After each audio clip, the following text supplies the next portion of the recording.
This is Conversation Balloons, a podcast of interviews with experts and friends about all things generational. I'm your host, Leah Farish.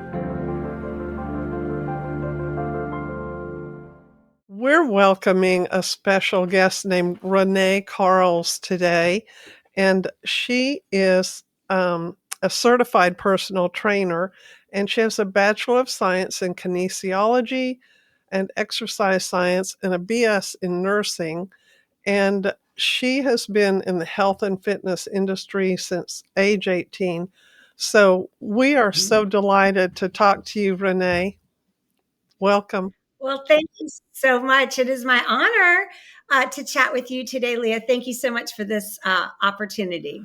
I wanted to have you on to talk about menopause and ways to navigate that gracefully, having a generational program that's about the stages of life. Have wanted to find someone to talk about this kind of fraught period in women's lives, but I didn't want the kind of guest that I often hear that's very negative about it. And you are such a ray of sunshine in all that you do, and I really have benefited from your encouraging presence on Instagram and on social media and on YouTube. And I thought you could tell my listeners about menopause and how to deal with it in a way that's positive. And even friends, if you're not a woman, not anywhere near menopause, you will know some people who are going through this. And it's kind of a tough season of life, and it is a season, isn't it? It's not just one year or one event. Tell us about the whole process, starting with years before menopause. What's it like? Sure. Well, I always say in every age and stage of life, it is great to be alive. As we are here to talk about menopause, and as you were kind of setting this little chat up, I went back to when I was first a young mother. I mean, we are talking about generations. And I remember when my kids were little and they would say, "Oh, wait till you get to the terrible twos. And, wait till they get in middle school and wait till they get in high school. And then they're sneaking out. And then wait till they go off to college." There's always these negative connotations. And then for women, wait till you go through menopause. Oh, it's going to ruin your life. Right. And I got a little tear in my eye. I'm just kind of wiping it because I was thinking about that. Really, it is great to be alive, and that every day is a gift. It is a gift from God. And that's how I've always tried to look at every age and stage of my life. As a young mother, getting married, having children, as my kids have gotten older, and then even going through menopause, I really didn't think twice about it because my mom navigated through that season of life. And I never noticed my mom acting any different or complaining about anything. She just went on. And my mom, my dad had died when he was relatively young, only 53. So my mom had lots of things going on during that age of life, but I never saw her complain about it. So I guess I had a great role model in watching her. And then when I started going through menopause, the biggest thing, I did notice some changes in my body. But being in the health and wellness industry, since I was 18, I was just like, okay, let me see what I can change, what I can tweak a little bit to, kind of attack those changes that my body was going through. But the thing that never changed, Leah, the thing that remained consistent is that there is a gratefulness to be alive, and there is blessing at every age and stage of life. And just as you said, it's a season. We don't stay stuck in one season, right? We navigate through until we get to the next season. That's a great attitude. There are lots of there's lots of information out there that actually complains that physicians have not been attentive to this season enough, that not enough research is being done, with the implication that it's a male-dominated, field of science, that the research hasn't paid women enough attention just because we're women. But I really think part of the neglect of this area of the stage of life in medicine has been, it's not a disease. Uh, Right. the state of perimenopause, approaching menopause, or menopause is natural. It needs to happen. And um, you don't treat menopause, but there are lots of symptoms that we do need help with. So tell us what some of those challenges are, those symptoms of perimenopause and menopause, and we'll talk about what we can do about them. Sure. Well, for me, like I said, I really, even though I'm a former critical care nurse, I've been in the health and wellness industry, for many years. I never really gave much thought about menopause. I was like, oh, I'll probably have some hot flashes. That's kind of like one of the things I have a group of women who were older than me, and I remember when they were going through the menopause, years, and they would always be, oh, I'm having a hot flash. And I would look at them like, what is wrong with you? Like, I never really understood it until then I started to go through, and my husband's like, you're sweating. I was like, I am, you know? And so it's just like, oh, that's what my friends were going through all those years ago that I didn't understand, right? And the things that we don't have control over, right? Our hormones are beginning to shift. And I'd say for every woman, it happens differently. Some of my friends, some of my clients, they say they go through brain fog. Some of them, maybe start to get a little fluffy around the midsection. For me, I had that. I had achy joints. I had a lot of pain in my knees.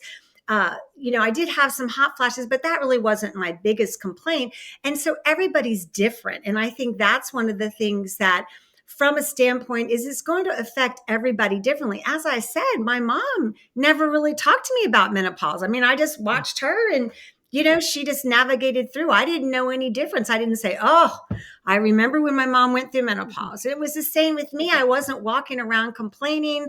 I didn't want my kids or my husband to say, oh, she's in menopause, don't talk to her. I just said, okay, there's some changes going on here. Let me navigate things a little bit, but always with that foundational attitude is, it's great to be alive. This is the season. Let me see what tweaks I can make, and then we'll move forward from there. Mm-hmm.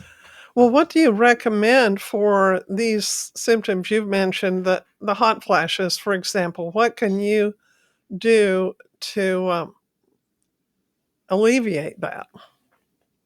Well, one of the things, and I'm not a medical doctor, but one of the things I say to all women, whether they're in that perimenopause age group, like in the 40s, and some women go through menopause earlier. I didn't start until I was in my 50s. And I really didn't start taking action until I was around 52, and really being very mindful. But things like whole food nutrition, cleaning up our diet. And these are things that all of us can do. We don't need special training in. We can choose to fuel our body with foods in its most natural state. I like to tell my clients the food the way that God made it, right? We can decrease our alcohol. I find that many women in this stage of life, they're enjoying, maybe a glass of wine every night with dinner. Maybe their kids are out of the house now. Alcohol can start to exacerbate that. It can also upset our sleep cycles. It's different for everybody. But one of the things that we really need to help bring balance to our body. And, there's a lot of talk about hormone replacement and things like that. And all that's, things that you work with your doctor, your practitioner with, but things that are basic that help our hormone balance, that help our body give our hormones the best environment. And things like sleep, things like keeping our stress in check, things like whole food nutrition, things like moving our bodies. A lot of my clients will say, oh, my hips are achy, my joints are achy. I get that. That's one of the things that happens as our estrogen levels drop, is that our arthritis, our joints can kind of get achy. That's a normal thing that happens to women.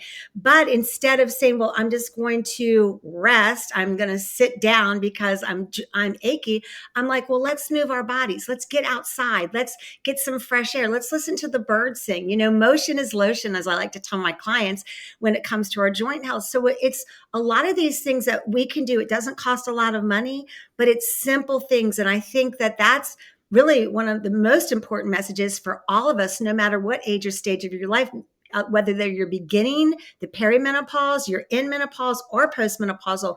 These are things that we can take action on that don't take a lot of time to do. Yeah.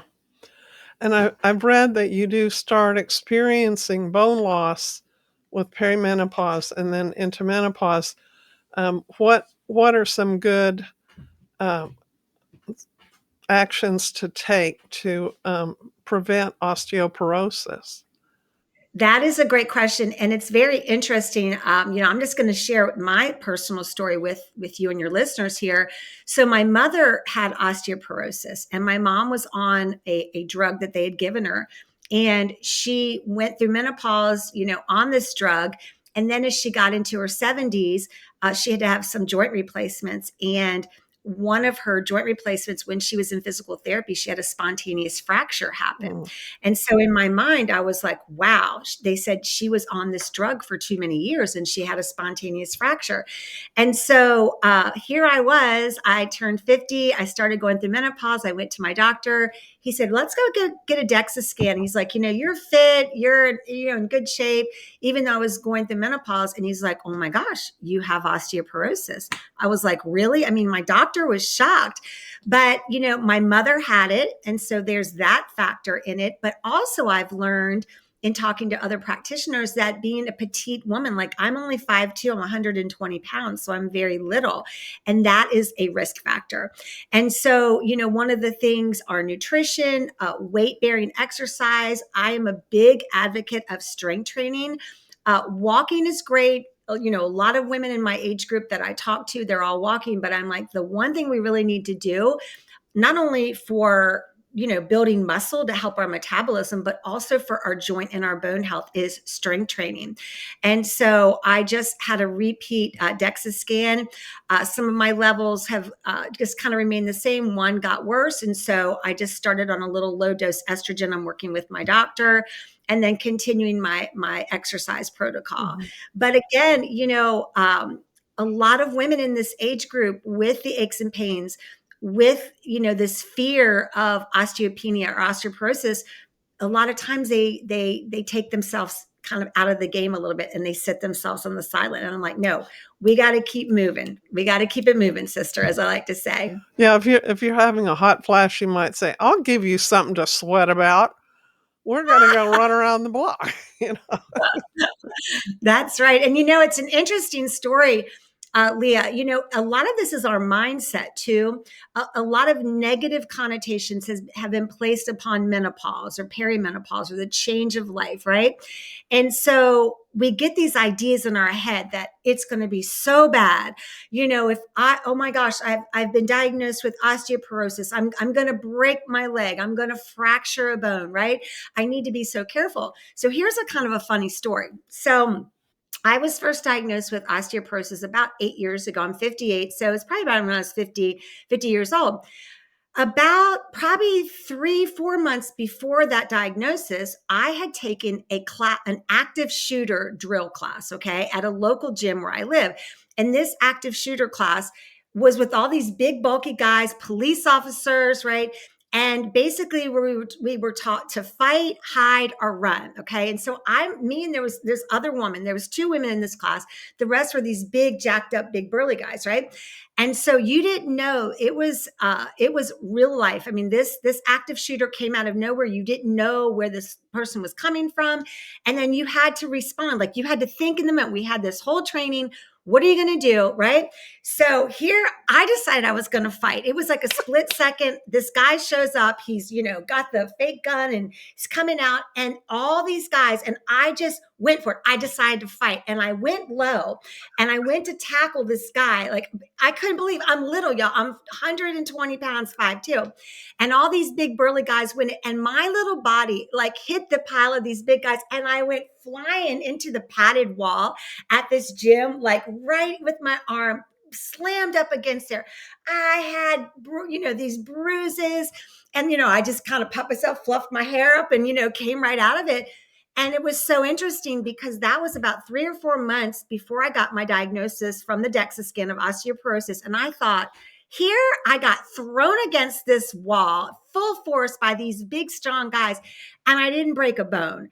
And so I thought to myself, if I would have known at that point, would I have decided to fight or would I have run? Would I have hidden? Mhm. And so a lot of times it's what's in between our ears. Yes, we have to use wisdom, but I always just encourage, my clients and the women who are in midlife that I work with, like, don't just take yourself out just because you've gotten a certain report, just because you're having those hot flashes, just because your jeans are a little tight, just because your kids are left home and you're an empty nester. You don't have to stay in these states and just be miserable, right? Mhm.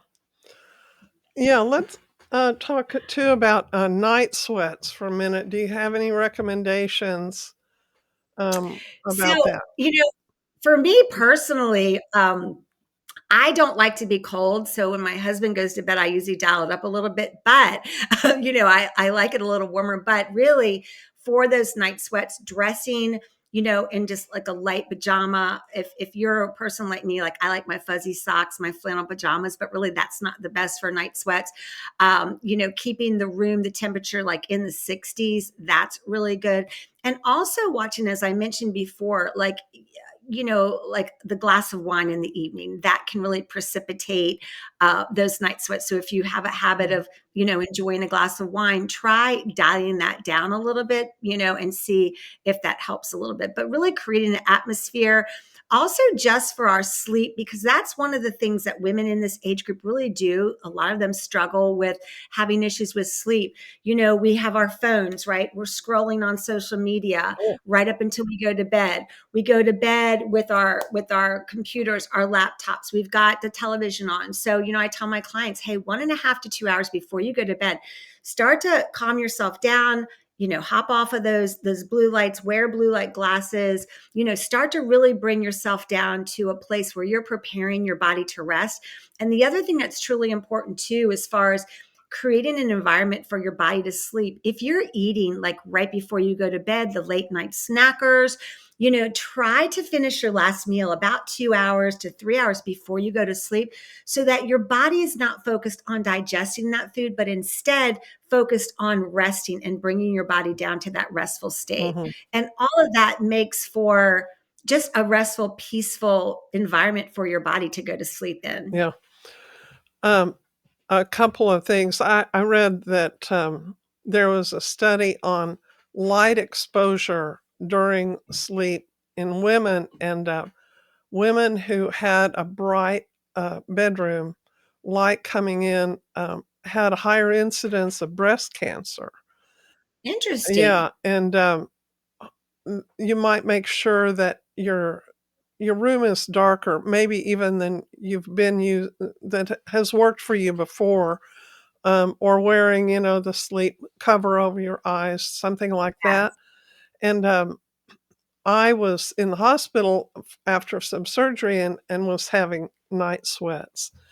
And um, someone recommended that I eat a little protein. She said her doctor had told her, eat a little protein right before bed. I agree with you about snacking for the sake of snacking, but I tried it, no night sweats.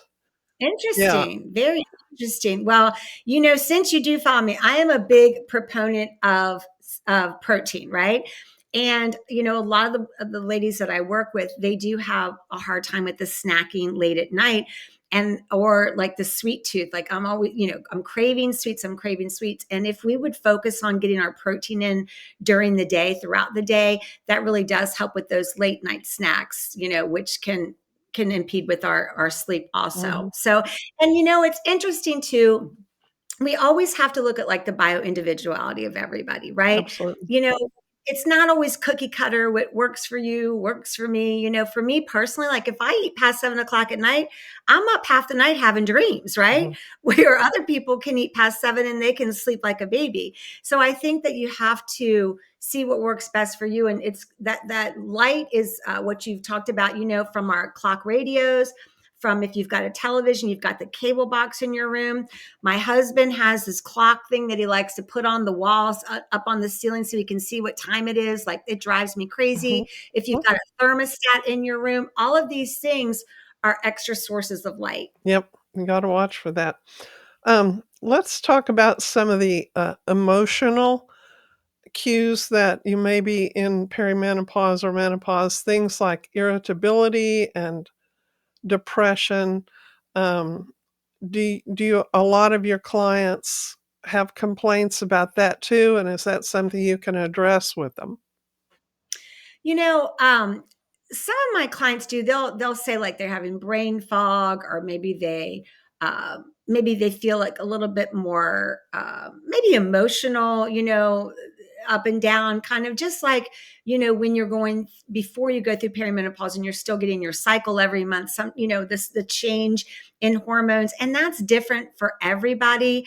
And I always say you need to work with your practitioner to see what kind of help that you need. But I think one of the things that, from just a very simple way of looking at things, is that a lot of times when women are going through this stage of life, is that they tend to look at what's not working or what they can't do. Right. And one of the things that can help shift our mindset and our perspective is to say, well, what can I do? And Leah, that helps us to feel better.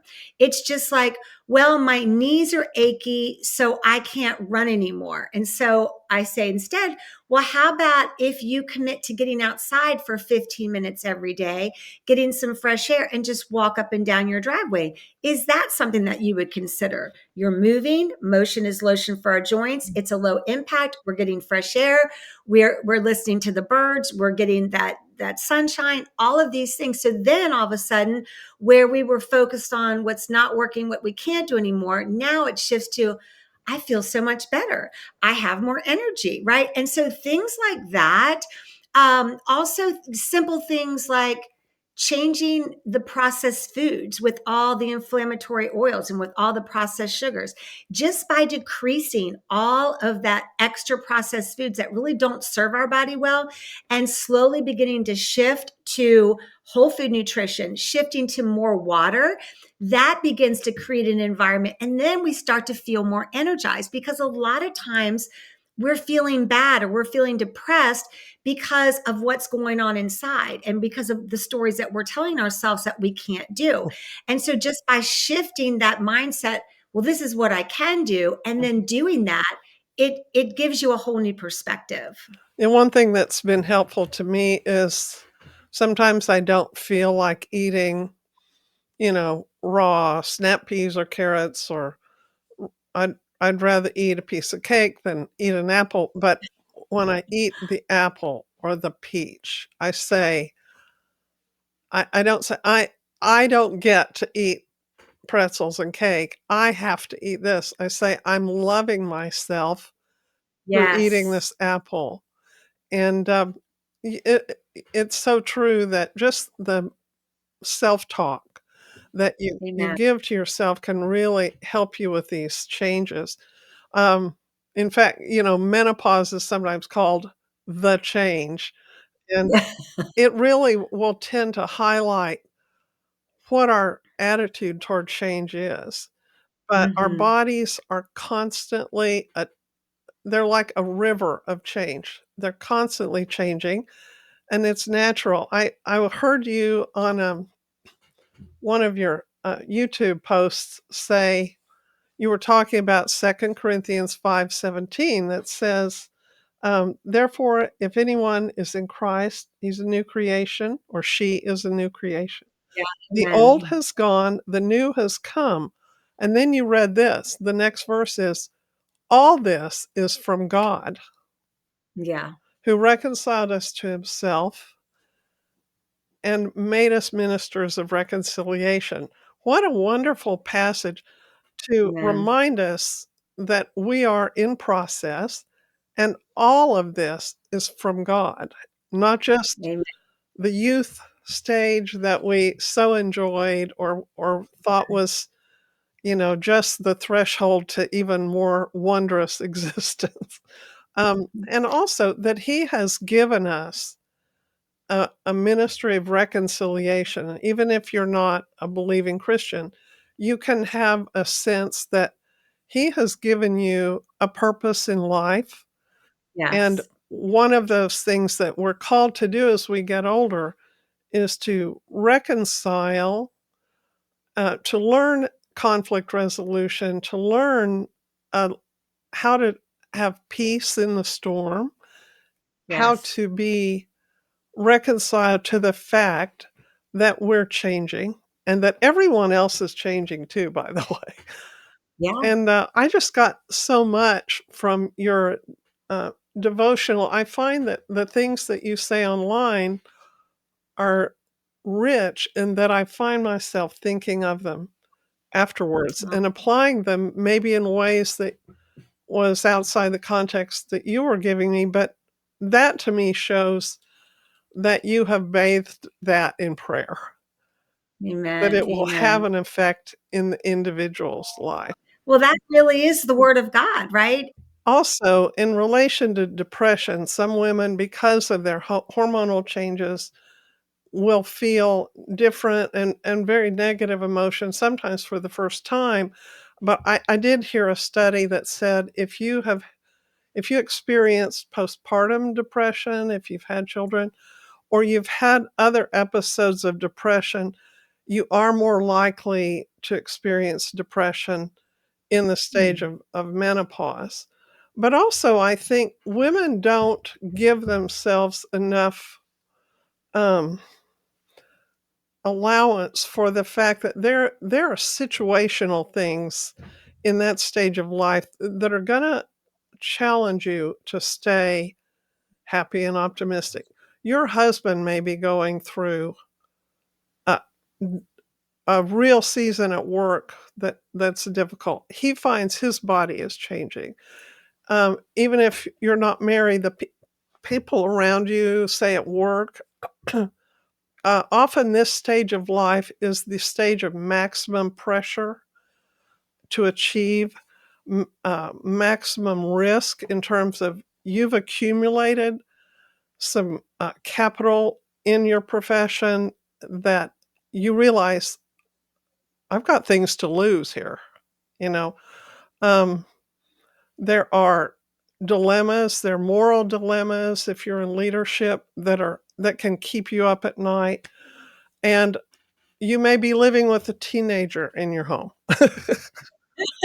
Right there is a whole constellation of challenges. And I think it's so interesting that women tend to go into menopause around the time they may have a teenage girl or two or boy in their home, giving them all kinds of pushback and pulls on their roles and uh, just it can be hard on your self-esteem at that time. It can make you question uh, the strategies that have worked well for you until then and they're not working anymore. All these things can be depressing. You can have parents who you're realizing they're aging and they're going to need you and you have no idea how to help them. These kinds of things can be depressing. They can certainly um, make us anxious, irritable. um, it's a stage of life that really we don't get a lot of training for. If we're going to have a baby, lots of books, lots of affirmation, baby shower, and all, everyone coming around you. But if you're entering menopause, you're on your own. Figure it out, sister. Figure it out. Well, and it's interesting because a lot of the things that you're saying, you tend people go to bed, right? And when you lay your head down, you start thinking, right? Oh, You yeah. start, oh my gosh, and all these thoughts start to come. And it doesn't matter whether your kids are teenagers, they're in their 20s, you're still a mama, you're still you worry, right? And I find that for me in particular, if I start to look too far down the road, and it can be very overwhelming, okay, for anything, whether it's our finances, our health, dealing with aging parents or dealing with children who have issues. If we just look so far down the road, then all of a sudden our mind, we lose our peace, because then we're making up stories, or we're projecting things that haven't even happened yet, right? We're getting so far ahead. And, that's why that old song, one day at a time, sweet Jesus. And sometimes we need to bring ourselves back to, okay, what am I going to do today? What do I need to focus on today? What can I do? And you mentioned, just taking care of all these extra things at this age and stage of life. And a lot of my clients find themselves in there and they've not taken time to take care of themselves. They have been pouring out and pouring out and pouring out. I work with a lot of healthcare workers. I am a former critical care nurse. I remember back in the days when I was working, day night rotations, and you're working all these crazy shifts, and you're in a busy season where your kids are going away to college or your daughters are getting married, whatever it is, and you're like pouring out, but you're not taking time to pour in. And a lot of times we tell ourselves these stories, well, I don't have time, I've got to take care of this person, I've got to do this, I don't have time. But what's going to happen eventually, we're going to run out and we're going to be empty. And then we have nothing to continue to pour into those that we love. And so that's why it's not a selfish thing to take time. I remember just as a young mother, and people would say, well, I'm a mom, I don't have time to wash my face, or I don't have time to exercise. And I'm like, wait a minute. You do. You just have to make the time, because you're going to be a better mother. You're going to have more energy to play with your children. And it's the same thing with us at this age, this perimenopausal, menopausal, postmenopausal. We are going to have other added stressors that show up in this age of life. But if we don't take time to take care of ourselves and to remain to take care of the temple that God has given us, we're going to run out and we won't be able to continue to run our race with endurance. So it's really important. It's not a selfish thing to take care of our bodies. And one final thought that I see in your work is you've maintained a sense of humor. And I love that. I think laughing a little bit at ourselves, and Yeah. maybe going ahead and sharing with someone in your stage of life, or even, your daughter or someone else that may not be in your stage, can really be helpful, and just let them know, I see the humor in this. I'm just Yeah. I'm just an imperfect person finding my way, and And there's a lot to laugh at. a merry heart does good like a medicine. That's what I always like to say. Yesterday, I had a colonoscopy. And for my followers on Instagram, I was, talking about Sunday. I was showing my little prep, and I'm swinging on my front porch swing, waiting for it to kick in. And then yesterday, when I was getting ready to go back for the procedure, I was in the dressing room. I had my little gown on, and I did like a little clip, of me dancing in my gown. And then I did another clip when I came out, and I was a little loopy from the anesthesia, But it was so funny. I had so many messages about the whole colonoscopy thing. They're like, you're so happy to be going in for a colonoscopy, or you look so good. And I'm like, well, it's the joy of the Lord for one, but these are just things that, you can go, oh, I have to get a colonoscopy. You're like, yeah, I'm going to get this done. This is a prudent thing to do. We don't want to tell ourselves all these stories of how bad it is. It's not the most pleasant thing, but like my husband said, you get it done, you get a good nap, and you're on your merry way, right?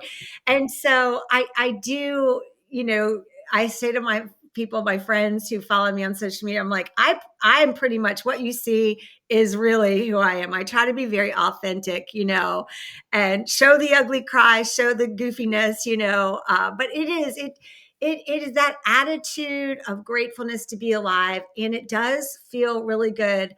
I think back to my Oma, who was born and raised in East Germany, raised by a single mother. Okay, she remembers when Hitler came into play. Okay, so she had a very rough life, very poor life, came to this country when she was only 12, raised by a single mother and her grandparents. But my Oma always had laughter. She always laughed.